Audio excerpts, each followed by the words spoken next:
What's going on, everybody? Welcome back to the channel. So today on Trifecta, we're going to be working on the front doors. The bushings are just kind of ridiculous, honestly, for the type of money that this machine cost. As you see in the past video, one of the other annoyances was the tailgate that we just took care of. Now it goes down and lays flat with the rest of the bed like it should. But what happens is these things have some slack in them, and so if you're not slamming your door shut, you know, the door's sitting there rattling. Then also, you know, these have quite a bit of play in them, and so over time it's only going to get worse.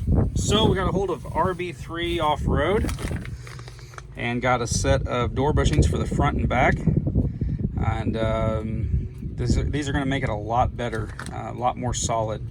There's not a whole lot you're going to need to do it. An impact with a driver for your socket. I'm going to use my ratchet to break them loose first, and then a screwdriver for the C-clips here on the bottom, and then it's going to be a 10mm socket, by the way.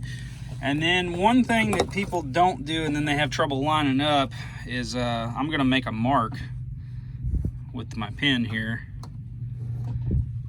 and that way we can get it all lined back up exactly where it was, because there's going to be a little bit of slack. So we're going to take these off and get these new door bushings in and see what a difference they make. All right, guys, so before we get started, the first thing we're going to do is we're going to take our handy dandy marker and we're going to make a line down through there so we know where to line them back up. One of the biggest things that people don't do is mark it, then they have a hard time getting it lined back up. So we're going to do that first.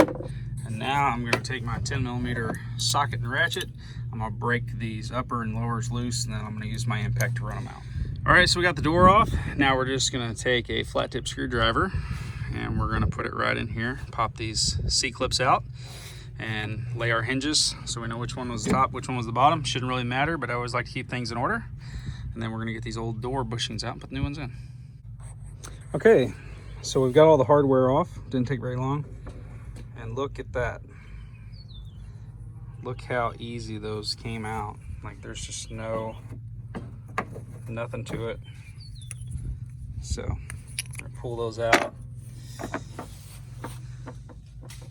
And you know, it's pretty pitiful considering, you know, Honda could have done this to begin with. I just feel like they could have done a better job for us in the end. But anyway, you just pop these things apart, then put one in one end and one in the other, and meet them back up. I don't know if we'll need a mallet or anything to tap them together, but we're going to do that real quick. Then we'll put the hardware back on, put the door on. All right, so the bottom ones went in really quick. The top ones were a little bit tighter, but they went in. So now we just got to get our hardware back on so we can get the door back on. All right, so we got everything back on there. Went pretty quick. Honestly, between taking the door off, putting the new bushings in, and putting it back on, probably 15 minutes aside. But check this out. Like hardly any play at all. All that rattle is pretty well gone. And even if you don't shut your door all the way, let's say you think that you have it shut, just you don't have all that extra. So anyway, a definite improvement from the stock ones. So if you want to fix the cheap door bushings on your Honda Pioneer, go to RB3.com, or RB3offroad.com, sorry, and you can order a set there. I think I'm going to be pretty pleased with them compared to the stock ones. And like I said, the stock ones, they're just, wasn't much to them. If you take a stock one compared to one of these better aftermarket ones, you can just tell. Let me get this thing open real quick. So that's what you're getting. You know, the tolerances are pretty tight. Even the hole that the pin goes in, you know, and it's probably a better material as well, so it's probably going to hold up better on the pins. But anyway, RB3 off-road, they can get you fixed right up. So until next time, keep the wheels rolling, guys.